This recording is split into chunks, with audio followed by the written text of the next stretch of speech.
bien pour l'instant. Là, je suis en pleine forme. Je suis avec un colocataire ou plutôt un ami qui m'héberge pendant la durée du confinement et peut-être un peu après. Et ça se passe bien parce que c'est un ami qui est un grand connaisseur de musique et de cinéma, qui a des abonnements à différentes chaînes de mise à disposition de vidéos. C'est de voir les joueurs évoluer, hein, que ce soit à l'entraînement, parce que j'essaye de m'y rendre aussi souvent que possible, que ce soit en match, parce que c'est une très belle équipe. Ce qui me manque, c'est un peu ce côté familial du club français, du Stade français, où il y a des échanges qui vont du plus petit supporter jusqu'à la direction du club. Hein. Thomas Lombard est très actif auprès des supporters.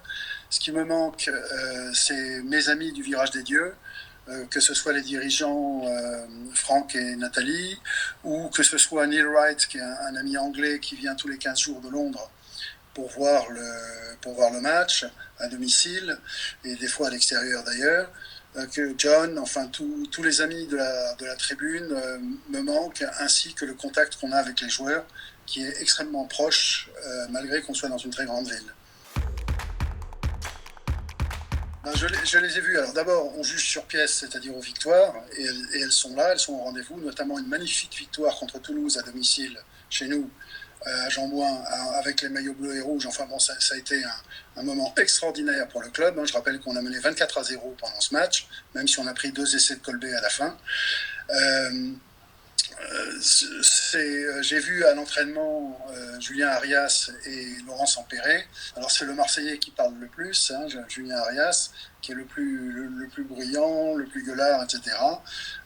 Mais en tant que joueur, et Laurent et Julien ont énormément mouillé le maillot pour le club. Ce sont de très grands joueurs de club. Et tous les clubs rêvent d'avoir des joueurs aussi attachés, aussi attachants aussi. Et en tant qu'entraîneur, je trouve qu'ils ont un dévouement pour le club qui est exemplaire, quoi, hein. Je sais que leur journée commence à 7h du matin et finit à 20h.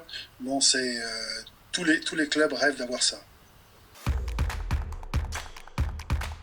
Alors, dans les joueurs qui composent déjà l'effectif, moi j'ai un peu mes chouchous qui sont Paul Gabriag, parce que c'est un vrai titi parisien, parce que 28 plaquages en un match, parce que c'est un grand joueur, quoi, hein.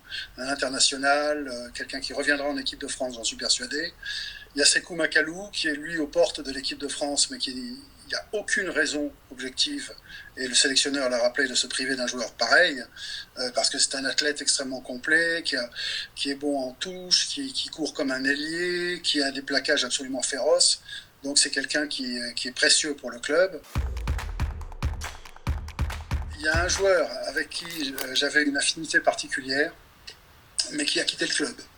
Et là, c'était Jules Plisson, qui est un garçon poli, aimable, et dont on a l'impression qu'il a toujours envie de rendre un service. Bon, les routes se sont séparées, ça arrive. Sinon, Paul Gabriac, sans aucun problème, parce qu'on pourrait discuter de rugby éternellement. Et c'est un garçon d'une spontanéité, d'une gentillesse, d'une générosité parfaite. Alors j'ai une question à poser à Nicolas Sanchez. Il y a un restaurant argentin très célèbre à Paris qui s'appelle Volver. Est-ce que tu accepterais une invitation à déjeuner là-bas ou à dîner là-bas, qu'on mange un bon assadito, et voilà, est-ce que ça te ferait plaisir?